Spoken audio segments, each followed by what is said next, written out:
सर्वप्रथम सर्वांना जय शिवराय। हा दिवसा लाईव्ह घ्यायचं कारण एवढंच आहे, फवारणीसाठी किंवा इतर नियोजनासाठी शेतकऱ्यांचे फोन खूप जास्त येत आहेत, त्यामुळेच आपण हा लाईव्ह घेतोय। तसंही सांगितलेलंच आहे की 3 जुलै ऑगस्ट पासून, जुलै येतोय मध्ये तोंडाला, ऑगस्ट आहे का, ऑगस्ट पासून जो पाऊस फटकारे बिटकारे काही ठिकाणी चांगलेच चटकारे चांदणी भर पडतायत, हे मात्र 6 ते 7-8 ऑगस्ट पर्यंत कायम आहे। पण आता संधीचं सोनं कसं करता येईल हे व्हिडिओच्या शेवटपर्यंत आपण पाहणार आहोत आणि सांगायचेही आहेत आपल्याला भरपूर जिल्हे, त्यामुळे प्रत्येकाला तेवढा वेळ द्यावाच लागणार आहे तुमच्या भागांची नावं येईपर्यंत। आजचा जी तारीख आहे ती 3 ऑगस्ट। 4 ऑगस्ट पासून म्हणजे उद्यापासून तुम्ही नियोजन कसं कराल हे तुम्हाला सांगतोय। मित्रांनो, राज्यात हा जो काही प्रभाव आहे वातावरणाचा तो उद्या सुद्धा खूप वाढणार आहे। जालना, बुलढाणा, हिंगोली, वाशिमसह अकोला, नागपूर जिल्ह्यात, सोलापूरमध्ये सुद्धा चांगली वाढ होते। मी आता नागपूरहून सोलापूरला आलोय, याचा अर्थ असा आहे की हे सगळे मधले भाग आहेत। यवतमाळ आहे, वाशिम आहे, नांदेड आहे, लातूर जिल्हा पण आहे, परभणी आहे, परळीसह गेवराई पट्टे सुद्धा आहेत। सटकाऱ्यापासून ते जोरदार सटकाऱ्यापर्यंत आणि ढगांचा पाऊस असल्यामुळे घटकाट डाव्या साईडला घटकाट, उजव्या साईडला घटकाट आपल्या डायरेक्ट अंगावरती असा पावसाचा फटकारा येणार आहे। काही ठिकाणी हा फटकारा सुद्धा फटकारा म्हणून नाही तर चांगला मुसळधार देखील कोसळू शकतो 10-20 मिनिटांसाठी किंवा 5 मिनिटांसाठी। हीच प्रणाली राज्यामध्ये मी तुम्हाला मागच्या व्हिडिओमध्ये पण सांगितलं होतं। हे 3 तारखेपासून गणित जास्त बिघडलेलं आहे। आज आपण पाहतोय सध्या लाईव्ह सोलापूरच्या अनेक भागांमध्ये, जालन्याचाही अनेक भागांमध्ये, धुळ्यामध्ये, अहिल्यानगरमध्ये, असे मंठ्यामध्ये, अशा अनेक भागांमध्ये हे पावसाचे सटकारे चालू आहेत आणि हेच सटकारे महाराष्ट्राला अजून 7 ते 8 तारखेपर्यंत तंग करून सोडणार आहेत। मग कामाचं नियोजन असं करायचंय, सकाळच्या पारी उन्हाचा चटका जर जास्त असेल त्या भागामध्ये 12 वाजेपर्यंत सटकारा चालू होतो, जो कडक उन्हाचा सटकारा असेल। पण याची टायमिंग सटकारे सुरू व्हायची 11 वाजल्यापासून पुढे आहे, पण तोपर्यंत आपल्याला असा गॅप मिळतोय की 2:30 वाजेपर्यंत काही गावांना येणार नाही। तो भाग म्हणजे लातूर, बीडचा परिसर, पश्चिम महाराष्ट्र, विदर्भ आणि खानदेश सुद्धा। 12 वाजेच्या आतमध्ये तुम्हाला नियोजन करता येईल तेवढं करा। दुपारनंतर मग आभाळाचा आकार पाहून फवारणी करा, या गावानुसार हा अंदाज नाही। उद्या जोर कुठल्या भागांना वाढणार आहे म्हणजे सटकाऱ्यांची आणि पद्धत जी आहे, आता सध्या काही ठिकाणी खूप पाऊस चालू आहे, लाईव्ह मी सांगतोय त्या टायमिंगला पण पाऊस चालू आहे, वापसा पण होऊन देणार नाही काही भागांची। आता त्या भागांची नावं तर आपण बघणारच आहोत। उद्या नाशिक जिल्ह्यामध्ये पावसाचा जो काही फटकारे आहेत ते वाढणार आहेत। सांगलीमध्ये पावसाचे फटकारे हे वाढणार आहेत। त्यानंतर इगतपुरी, येवला, निफाड, देवळा हा भाग आहे। कन्नड, सिल्लोडला फटकारे वाढणार आहेत। भोकरदनमध्ये फटकारे वाढणार आहेत जे जोरदार असतील ते। त्यानंतर कोकण किनारपट्टीला पाऊस मुसळधार बरसणार आहे। भाग बदलत पद्धतीनं पण चांगली व्याप्ती, 80% व्याप्ती एवढी आहे। सांगलीच्या आणि सोलापूरच्या जे पाण्याचा प्रश्न आहे या भागामध्ये मिटला नाहीये, पण पिकांना जीवदान कायमस्वरूपी देत राहील ही प्रणाली तुमच्या भागात 6 तारखेपर्यंत आहे। मग तो सोलापूर असू द्या, सांगली असू द्या, धाराशिव असू द्या, पंढरपूर असू द्या, तुळजापूर परिसर असू द्या, इथे भाग बदलत पद्धतीनं टायमिंगचे कॉम्बिनेशन नाही बघा। काहींना लवकर आणि काहीला 4-5 वाजता ते सुरुवात करतील, पण अशा प्रकारचे फटकार आहेत। फवारणीसाठी तुम्हाला आता हे 5-6 दिवस जर गरजेचे असेल, तुम्हाला लवकर जावं लागणार आहे असे तामते, आणि मग दुपारून तुमच्या आकाराने तुम्हाला फवारा लागणार आहे। आभाळ दिसलं, गरमी असली, ते पडल्याशिवाय राहणार नाही, कारण की वाया जाणार नाही। वाऱ्याचा जोर जो आहे तो सौम्य आहे, ढगांना ढकलण्यामध्ये असमर्थ आहे आणि ढग जे निघतायत ते कमी आहेत। सध्या ते पाहायला खूप मिळतात, कमी दाबाचं क्षेत्र मोठं बनलेलं नाहीये, पण हे जे ढग बनतात हे मान्सूनच्या एक पोषक स्थितीमुळे ते निर्माण झालेले ढग आहेत आणि आपल्या पहिल्या पडलेल्या पावसाचं बाष्पीभवन होणारे ढग आहेत, त्यामुळे हे बरसणार आहे। आणि उद्या सुद्धा 4 ऑगस्ट जास्त सटकाऱ्यांचे आहे। नांदेडला जास्त आहेत, लातूरला जास्त आहेत, जालन्यात जास्त आहेत, माजलगाव पट्ट्यात जास्त आहेत, परळीत जास्त आहेत, मंठ्यात जास्त आहेत आणि एकंदरीत हे जास्तच आहेत मराठवाडा, विदर्भ, पश्चिम महाराष्ट्र आणि खानदेशात।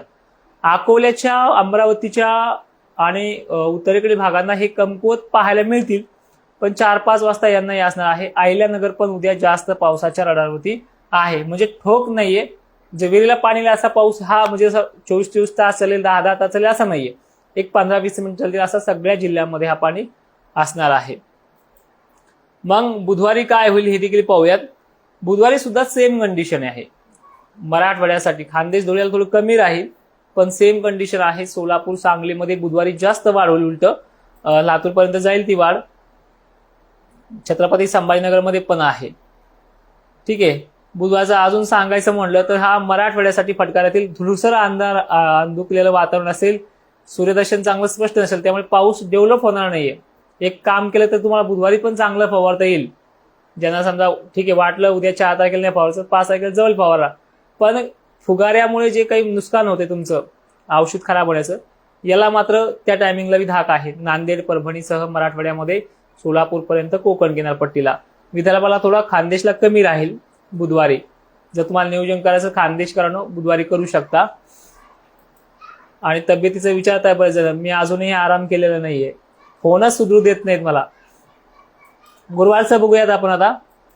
गुरुवारी पुन्हा कडक ऊन आणि त्यामध्ये निघणारी ढग मराठवाड्यातल्या सर्व जिल्ह्यामध्ये बरसणार आहेत. ठीक आहे. आता हे झालं फवारणीचं नियोजन. हे वातावरण चालणार आहे 8 दिवस सगळ्या विभागामध्ये. तुम्ही मराठवाडा, खानदेश, पश्चिम महाराष्ट्र कुठलाही विचारा. आता मी जो काही लाईव्ह तुम्हाला दिला आहे मागाशी, आता हे समोर खाली दिसते तुम्हाला आयोडीची भूमिका. ठीक आहे. तर या आयोडीची भूमिका अशी आहे की सप्टेंबर महिन्यातल्या पावसाला तो चांगलाच प्रभावी ठरवणार आहे. आणि जवळपास केली का विशेष सर, कसा रिझल्ट आला सांगा एकदा. पण विषय असा आहे की सप्टेंबर महिन्यामध्ये या परतीच्या पावसाला आयोडी चांगलाच तारणहार ठरणार आहे आणि 5 मार्चला रिपोर्टमध्ये दिलेला तोच आहे. ठीक आहे. आणि दुसरी गोष्ट अशी आहे की याला अजूनही एमजीओची साथ मिळण्याची शक्यता आहे. तो आपण संध्याकाळच्या लाईव्ह मध्ये बघूयात. पण एक मात्र नक्की सांगेल, आता फक्त चॅलेंज देणारा समोर पाहिजे मला की परतीच्या पावसात थेंबही नाही पडणार, परतीचा पाऊस कमी आहे तसाच तो बरसणार आहे. आपण किती सांगितली, 12 सप्टेंबर सांगितली रिटर्न मान्सूनला. 4-5 दिवस मागे पुढे होतील पण शब्द पूर्ण तो सुद्धा होणार आहे. 15, 16, 17च्या आतमध्ये परतीचा प्रवास सुरू होईल सप्टेंबर महिन्यामध्ये. आणि जे सांगली सोलापूरच्या विहिरीच्या पाण्याचा प्रश्न आहे तो अगोदर सुद्धा मिटणार आहे. ऑगस्ट महिन्याच्या शेवटच्या आठवड्यामध्ये मिटायला सुरुवात होईल. एक लो प्रेशर बंगालच्या उपसागरात बनते आणि धाराशिवसह पंढरपूरसह तुळजापूर, अहिल्यानगर, बीड जिल्हा, जालन्यात आणि खानदेशातही काही भाग राहिलेत. ह्या सगळ्यांची, विदर्भाची तर खूप वाट लागली काही भागांची. आणि तो जर पाऊस पडला भयानक तर खूप अजूनही परेशानी होऊ शकते. पण ठीक आहे, त्यावरती अशा पद्धतीची कंडिशन्स आहेत की हे पाण्याची चिंता माझ्यावरती सोडून द्या. कारण की तो प्रभावशाली पाऊस जो आहे तो महाराष्ट्राला मिळणारच आहे. ठीक आहे. तो प्रभावशाली पाऊस जो आहे तो महाराष्ट्राला मिळणार आहे. परतीचा पाऊस सप्टेंबर, ऑक्टोबर आणि डब्ल्यूडीचा मिळून जर धरला तर दिवाळीपर्यंत यंदाचा पाऊस राहू शकतो. येलदरीच्या धरणाबद्दल विचारतायत, ते सुद्धा भरणार आहेत. दुसरी गोष्ट अशी आहे की यंदा कुठलंच धरण क्षेत्र आहे ते 80-90% भरणार नाही असं कुठलंच नाहीये. जायकवाडी 85 वर पोहोचलंय. बाकीचे धरणं तुम्ही पाहताय वरचे पश्चिम महाराष्ट्रात ती सुद्धा भरपूर झालेत. आणि विषय असा आहे की यंदा 1972चा दुष्काळापेक्षाही जास्त पाऊस आधीच पडून गेलाय. बाकीची चिंता तुम्हाला कशाला आहे? पिकं चांगले आहेत. आज अनेक जणांची व्हिडिओ त्यात सरकी जळलेली पाण्यामुळे बरेच जण विहिरीचं पाणी उपसून टाकायला लागले. इतका प्रभावी वातावरण आहे. नदीकाठच्या शेतकऱ्यांना आमच्या भागातले तर कधीच्याला बी इशारा मिळू शकतो, कधीही धरणाचे दरवाजे उघडू शकतात. एवढी परिस्थिती भयानक होणार आहे, हे फक्त ध्यानात ठेवा. जसं तुम्हाला मी पहिल्यापासून आशा दाखवली आणि ती आशा तुमच्या ह्या 30 तारखेला अनेक लोकांची पूर्ण केली. राहिलेत फक्त 20-25% भाग. तुमची सुद्धा आशा पूर्ण झाल्याशिवाय राहणार नाही.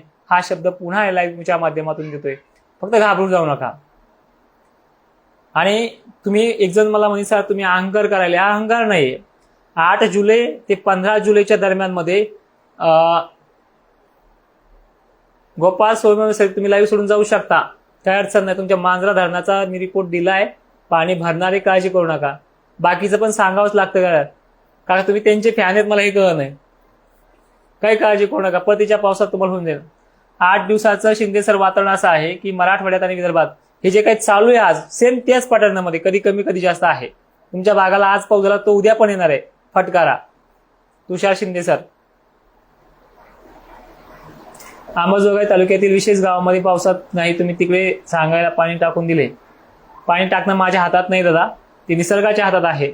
पण तुमच्या भागाचं अंबाजोगाईचं मी आता सांगितले की नक्कीच तुमचा तो प्रभाव निघणार आहे. आणि एवढंच काय, जेवढं तरसवलंय तो तेवढाच बरसणार आहे. मलाही माहिती आहे, फक्त आपल्याला फक्त येऊच तर हौसे पाणी विहिरीला. ज्यांना आली ते म्हणजे आमची जिरली. त्या कमेंट तुम्हाला येतील खाली कमेंट बॉक्समध्ये. फक्त येऊच तर हौसे पाऊस, फक्त येऊच तर. अजून पावसाला अर्धा पण नाही झाला, हे लक्षात ठेवा. आणि ज्यांच्या शेतामध्ये सध्या पेनवणी पडलाय, चांदणीतून पडलाय, मध्यम पडला, मी एवढंच म्हणेन तुम्ही खूप चांगलेत सध्याच्या स्थितीला. पुढचा काळ खूप भयानक आहे, तो तुम्हाला आल्यानंतर कळेल. फक्त एवढीच क्लिप माझी काढून सेव्ह ठेवा तुमच्याजवळ. हो, नारायणगड परिसरात आजही फटकारे पडणारे उद्या पण आहेत. सोनपेठ तालुक्यामध्ये उद्या आणि परवा 2 दिवस चांगला जोर वाढणार आहे. पाऊस भाग बदलत आहे, सगळ्यांना एका दिवसात नाही होणार, पण 6 तारखेपर्यंत ह्या सगळ्यांना होणार आहे. तुमचा माहूरगडचा प्रश्न जो आहे तो 17 आणि 18 ऑगस्टलाच अजून 15 दिवसांनी मिटणार आहे, बऱ्यापैकी मिटणार आहे. अकोल्याला उद्याची तारीख चांगली पावसाची 4 ऑगस्ट. लातूरला सलग 7-8 दिवस फटकारीच आहेत, कधी कमी कधी जास्त, पण त्यामध्ये काही ठिकाणी चांदणभरी पावसाच आहे. आणि ज्यांना पटतं त्यांनी बघा, नाही तर बाकीचे आहेत तुम्हाला कधी हे असं आहे ते तसं आहे, हेच चालू आहे फक्त महाराष्ट्रामध्ये. ज्यावेळेस बकाड पडली होती त्याच लोकांनी तुमच्या जखमीवरती मीठ सोडलं होतं, तुम्हाला तिथली आठवण अजून येते. आणि तुम्ही मला माहिती आहे, इथं पाहतात तिकडे पाहतात तिकडे बी पाहतात. आणि दिलासा फक्त इथेच मिळतोय आणि तो तिथंही आलेलो आहे. मित्रांनो, व्हिडिओमध्ये इथेच थांबतो. जाता जाता एवढंच सांगतो की महाराष्ट्रामध्ये 4ही विभागामध्ये, मराठवाडा, पश्चिम महाराष्ट्र, विदर्भामध्ये सर्व जिल्ह्यांमध्ये भाग बदलत पद्धतीनं, पण फटकाऱ्याचा, जोरदार फटकाऱ्याचा जो काही पाणी आहे, कदाचित तो पाणी पडल्यानंतर त्याची वितरण बारीक सूक्ष्म कणांची सुद्धा येईल. अशा प्रकारची कंडिशन महाराष्ट्रात सलग 8 तारखेपर्यंत आहे. तिथून पुढे सुद्धा वाढण्याची भीती आहे 15 ऑगस्ट पर्यंत. आणि आजच्या लाईव्ह मध्ये तुमचे हे जे काही धरणाचे तुम्ही आता कमेंट केल्यात ह्या पाहायला विसरू नका. 7:30 वाजता फेसबुकवरती, युट्यूबवरती 8 वाजता तिथे आपण लाईव्ह चालू करणार आहोत. आणि ही माहिती सगळ्यांना शेअर करत चला. देव वाटली साथ तर फॉलो करून साथ द्या, नाही तर लाईक करून जा. जय शिवराय, धन्यवाद. जोडगे सर म्हणता तुम्ही म्हणता पाऊस अर्धा बी झाला नाही आणि 2 महिने झाले ना पाऊस रिमझिमच आहे. आता पाऊस आलाय 22 जूनला, ह्या 22 जुलैला त्याला 1 महिना झालाय, 1.5 महिना पावसाळा झालाय. पण पावसाचं डोकं तुम्हाला माहितीये, गेल्या वर्षी परतीचा पाऊस 3 महिने चाललाय, या वर्षी 2 महिने तरी 2.5 महिने तरी मॉडेल दाखवतंय. लक्षात घ्या, दिवाळीच्या नंतर सुद्धा 1 महिना पाऊस आला होता. हे पुढचे अध्याय मला माहिती आहेत मित्रा, मी तुम्हाला चांगल्या पद्धतीने एक्सप्लेन करतोय. आपण दिवाळी झाल्याच्या नंतर काय चिबडलं, कोणाचं किती चिबडायचं राहिलंय हे देखील दाखवण्याचा मी प्रयत्न करेल. मला फक्त आज संध्याकाळी लाईव्हला येऊ द्या, तुम्ही लाईव्हला या, तुमचे काही प्रश्न आहेत ते मांडा. कमेंट घेणार नाहीत, पण तुमच्या प्रश्नांना अचूक उत्तर देण्याचा प्रयत्न करेल. तोपर्यंत इथूनच तुम्हाला जय शिवराय. हो.